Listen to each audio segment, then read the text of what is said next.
I actually had a few other things that I wanted to touch on too. Yeah.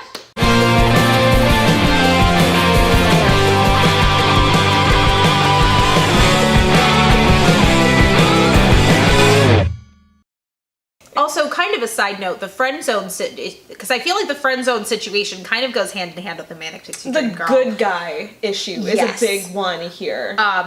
Part of the problem behind that is the way men form friendships and the way women form friendships due to cultural expectations can be very different. And female with female friendships tend to be very emotionally supportive. Mm-hmm. Tell me how you feel. I'll tell you how I feel. We're going to make each other feel better. At least a healthy relationship. I'm going to make you feel better. And it's very emotion based, and there's a lot of cross support and a lot of I love yous and and also a tendency for more physical affection that male friendships culturally are not expected to have. Men don't I love you. Like, there are entire movies about the fact that men don't say that to each other. Which is deeply unfortunate, because we need more guy-to-guy support emotionally. Yes. We need the guy-to-guy affection. And except because I am so in favor of that. Human beings need a certain level of physical contact. Mm-hmm. Like, this is scientifically proven. This is not, the world just needs love. Like, no, like scientifically. We literally need love. You need physical connections with people. And so then when a girl becomes friends with a guy, she has a tendency to treat him in the same way that she would treat her female friends. Absolutely. In which I support you emotionally, you support me emotionally, we have this level and it's great. That's healthy. That's a good thing. Correct. And because most guys do not experience friendships like that, when they start a friendship with a girl who treats them the same way she would treat a female friend, they go, we are emotionally supporting each other. This must be a relationship. She must love me. And they don't understand that that's how she treats all of her friends. Right. So then they go, I've been friend zoned. A, like, that's a terrible thing. But B, because she's treating them like all of her friends because they are her friend. Because we genuinely do love and care for the other person. That doesn't mean that we are obligated to attend to them physically or romantically. Correct. And the idea that there's different kinds of love. I mean, the Greeks had like a million different terms for a million different kinds of love. I subscribe to that 100%. And yes, there are very different, you know, the way I love my mother and the way I love you are going to be two completely different things, because they should be, because humans are capable of complexities. We are? Yeah, no, and I think social media feeds into that. Social media feeds into the facade that we create and we put forward, because it's one of the few cases where we can so clearly control what it is we show other people. Yeah. You can manufacture, you can prep, you can edit, and you can choose to publish when you choose to publish it. And in a way that you can't control the conversation with a person. Mm-hmm. Or a live presentation. Yeah.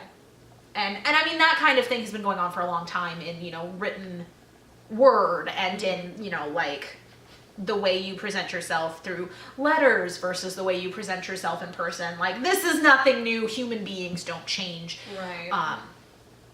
Like, you look at celebrities and you realize, like, the modern celebrity is just a rehashing of everything we've ever done as a culture before. Right. I wrote an entire paper about comparing Taylor Swift to an Athenian military general.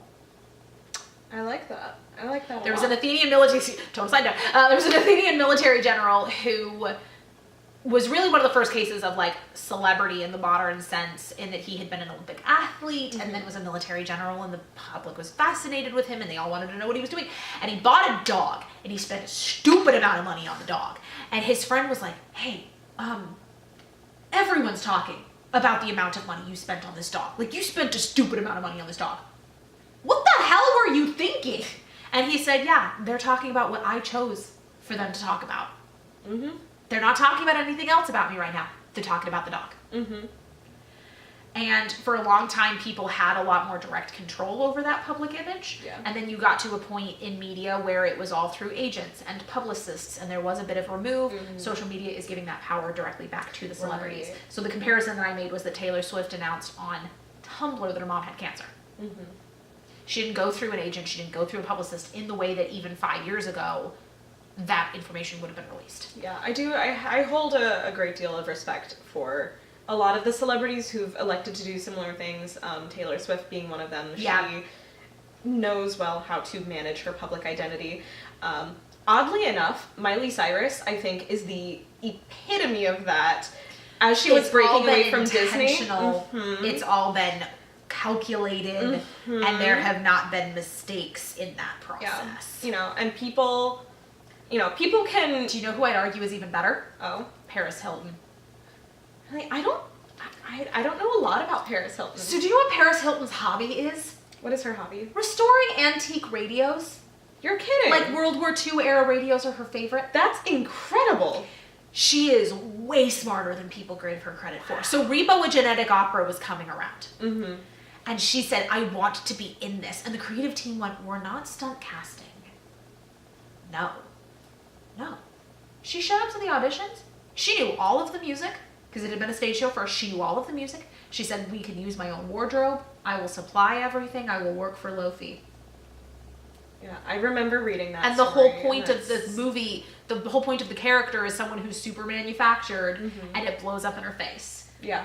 Do you think someone who doesn't know what they're doing was going to say, I want that? Not even just, oh, that would be okay, but I actively want to pursue that part? Wow. I love that. She has crafted an image. Because has she let it slip? Have we heard anything from her in the last 10 years? Not really. No. Nope. No, you know what? I think she had a pet pass away. And there was a bit of a, like, fluff. Yes, she was talking about how much she loved her pet. Yeah. Yeah, and every one of her choices, how much money has she brought in on her reality shows and her merchandise and her... It's all business practice. Yep. Really. A lot of what these celebrities do, and this is an art that I'm trying to teach myself in regard to social Personal media. branding. It's why I've become a lot more active on Facebook and Yep. Instagram lately, and I'm now doing stories regularly, which is a new thing to me. I've been noticing those. Yeah, it's a lot of me trying to then cultivate my own personal brand as well, and take after that, because it really is. It is an admirable thing that they are doing. It's a business practice. Yeah, you are what you are selling. Mm-hmm. And if people are going to paint you in the Manic Pixie Dream Girl box anyway, you might as well build your box. Right. Yeah, You might as well decorate your box. Make your own box. Make it pretty, get comfy, because apparently no one's going to let you out of it. Right. Yeah. And that's the existence of being a lady. And then sell the box and get money. Yes. And then build a new box. And that's why I don't personally have a problem with profiting off my modeling or like some of the more, like the risque Valentine's shoots that you've seen, because I have that. I have the ability to do that. It is sorry, I may as stop well. hiccuping. It's a skill set. What you have is a skill set, Right. and you deserve to be compensated. I may as well for your profit off of it. abilities. I might as well just use it. Yeah. And create my own business and lead my own life, recognizing the tools that I have and the resources that I have at my disposal. Yeah. There is nothing And making wrong the with choices that. about what you do or do not want to do. Mm-hmm, exactly. Because I've already, I've already had multiple experiences where I'm like, this is the limit that I'm going to set. I will go this far. I will not cross this line.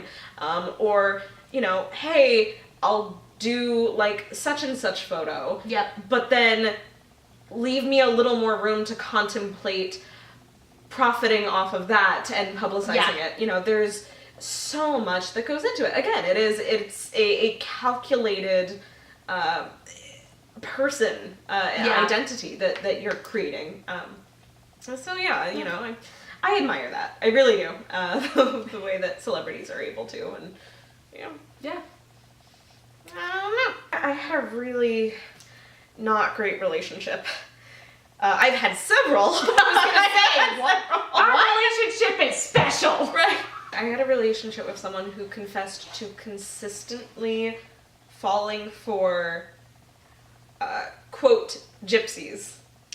Which is already really offensive on its own, especially because the last time that we got together we talked about the fact that, hi, that's my heritage you're talking about. And, well, yeah, no. A, that's your heritage you're talking about, and B, like, that's not the wording That's not you use. It's so incorrectly applied, which was it was intended to mean girls who are free-spirited and just love everyone and a little flighty, and Manic Pixie Dream Girls is what they're looking for. or people who realized that they did not want to be involved in that relationship anymore and got the heck out of there. Like, And we are moving on. thank you, Lonnie.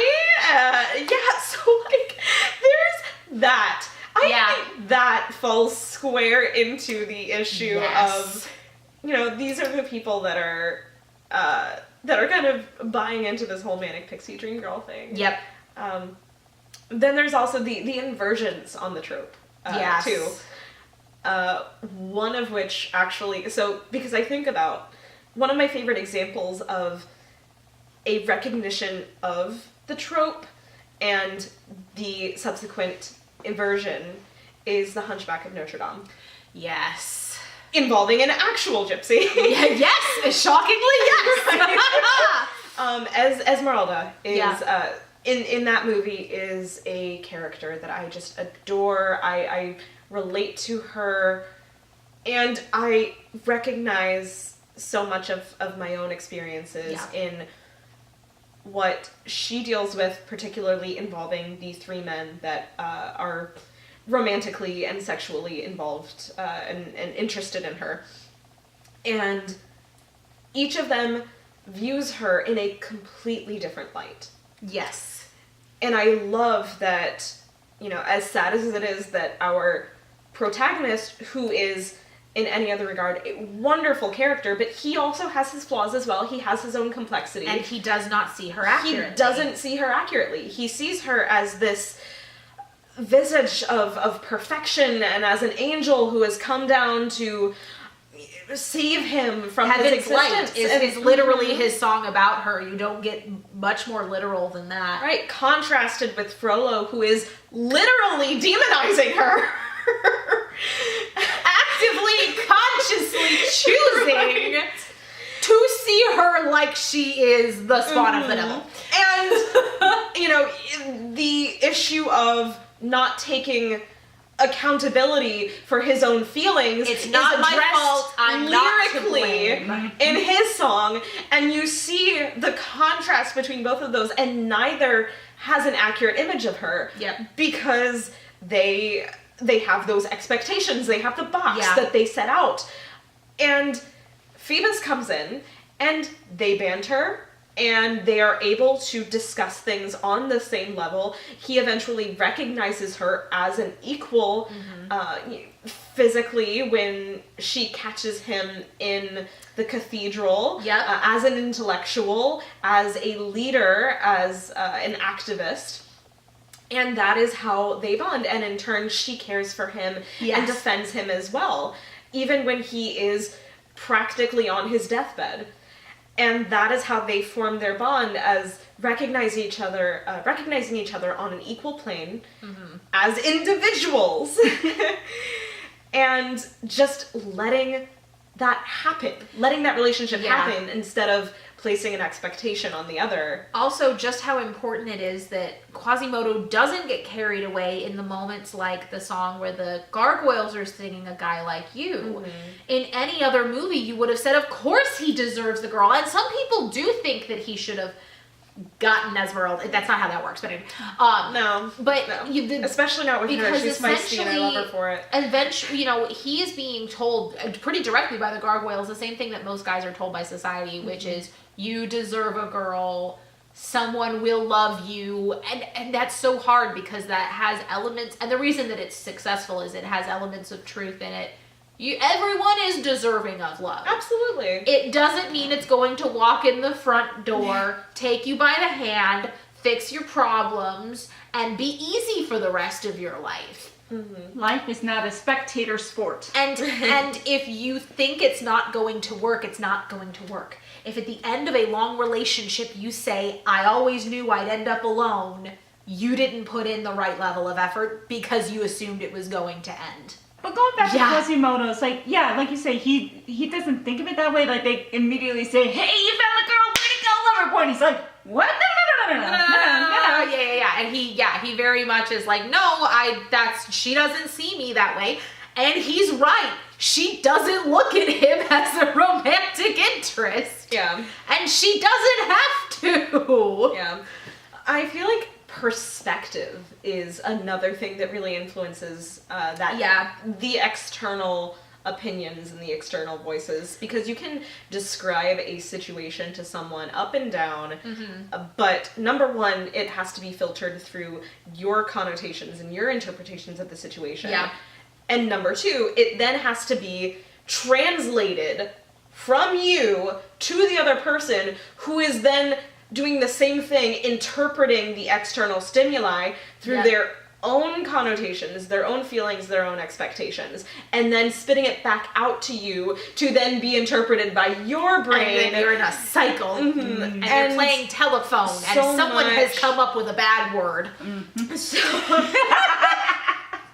how I talk. So much information can be lost, or even, I am guilty of maybe describing a situation but then idealizing it when I'm describing it to another person, because I don't want to make them feel bad listening to my problems. I don't want to complain. And I don't want to have to feel the shame of admitting to another person, this really isn't working out the way that I wanted it to. Yeah. It feels good, naturally, to be able to say to a person, things are going great, we're really sweet on each other. And while that might be true, It's not the whole truth. it's not the whole truth. Precisely. Yeah. And because everyone does have their own version of another person, and everyone's relationships with other people are individual, Yes. when, the way that we communicate with other people is completely individual to that relationship. Nobody's ever going to understand the complexities of any given situation as well as the person who is experiencing it. And they might not even fully understand the complexities of themselves. Absolutely not. No. I never claim to fully understand any situation that I am presented with in life. And I scramble to find explanations every given moment. There's that obsessive connection in my brain. That's when somebody says, I understand you. There's no way they understand you. If you don't understand yourself. Exactly. And so if somebody says, I love you, I know who you are. No, you don't. Bitch, I don't know who I am. And we're right back to the I love you and not having any basis for that. Well, and I've had a couple of times where guys have said they liked me, or, I wasn't really interested in them. They were interested in me, but they were like, oh, I really like you. You seem really cool. But I'm like, but why? Yeah. Like, what why? Yes, and? It's like, you're cute. Yes, and? Yeah. It's like, I'm a swan princess. You're beautiful. But what else? What else is there? Wrong answer. Yeah. I get it. I'm pretty, I'm smart, I'm talented. First question, are you sure about that? Right. Secondly. So I have a really bad habit, and I've done this, and people don't usually call me out on it, but when somebody will compliment me, particularly saying, like, I think you're beautiful, my answer is, I'm glad you think so. And that's not really a good answer. I'm not comfortable just saying, thank you. Like, I'm glad you think so. I'm glad you perceive me as beautiful, and that seems to bring you some modicum of happiness. But that shouldn't be my answer. It's not as self-destructive as other versions of that answer could be, but it's still not where it is. needs It's not to a be. good habit, and it's one that took me a long time to get myself out of. I'm able to graciously accept compliments and then recognize them now that's and hard. accept them into self-perception, but it took me a lot of time. Well, for me, people compliment me, or they comment on all the things that I've done or all the good things I have, but it almost seems like society trains you to focus on the negative. Yes. Like, it's like, yes, you've done all these good things, yes, but here are the many times I screwed this up, or you don't know, all the things I messed up to get to that point. So there is a little bit of psychology behind that too. The human brain is actually programmed to hang on to negative experiences, particularly those of a scary or humiliating nature. Because it's what keeps you alive. That makes sense. Yep, survival programming. And that's I hate when modern capitalism becomes a problem, is because it tends to capitalize on your negative feelings and sells you things based on what makes you feel negative. When it's literally something that's Look at built your into wrinkles, us. you need to buy eye cream. That's how the human body works. That's just nature. That's what time does. But thanks for making me feel like it's my fault. So you're saying I'm a hag, thanks. Yeah. Avocado, thanks. I think if there's anything that we've concluded from kind of dipping into the psychology of all this and personal experiences, I think it's not even necessarily that all men are bad and they have these. I think a lot of these things are just natural responses to, again, that outside stimuli. Culture and expectations and media. Everyone falls in love with expectations. I fall in love with expectations. Yeah.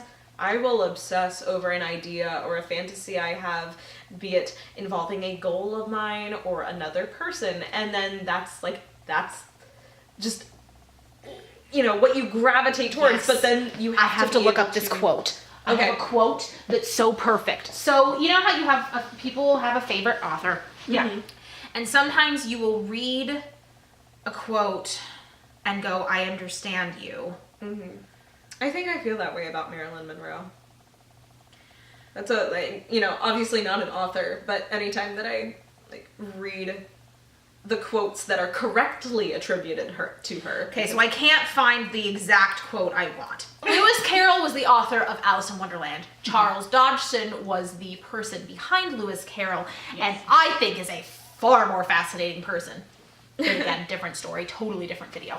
But he has a quote. He was writing to a little girl, which he did frequently. He also wrote to adults, but then his family was like, we don't want anyone to know that he was going out on dates with married actresses, and destroyed all of that evidence, and all we have left are his communication with children, and now that looks weird. So he was communicating with a little girl, and the general summation of the paragraph is, you can't help but existing. It's so much easier to like a person who doesn't exist. For instance, they never contradict you and they never step on your toes. But after all, you can't help but existing, and I'm sure you're just as nice as if you didn't exist. And the idea that it's easier to fall in love with an idea, and it's easier to like someone who doesn't exist than a real person who takes up space and has complications and doesn't fit your expectations. You can't help but existing, but I'm sure you're just as nice as if you didn't. I love that. That's good. I love That's that. Well, It's so true. Yeah, because like we were saying, sometimes even I feel like I need to project better things about myself than are actually true, because I don't know if it's because I want people to see me that way, or I want to believe that I'm that person. You project fake till you make it. Yeah, We all exactly. have a self-perception. Yeah. that isn't even necessarily fake. It's just certain parts of ourselves are emphasized or hidden based on how we feel about them. You're a real person, and I love you so much. You know I do. I love you too. I love you. I love you. I love you. Neither one of them is a Manic Pixie Dream Girl. Yay!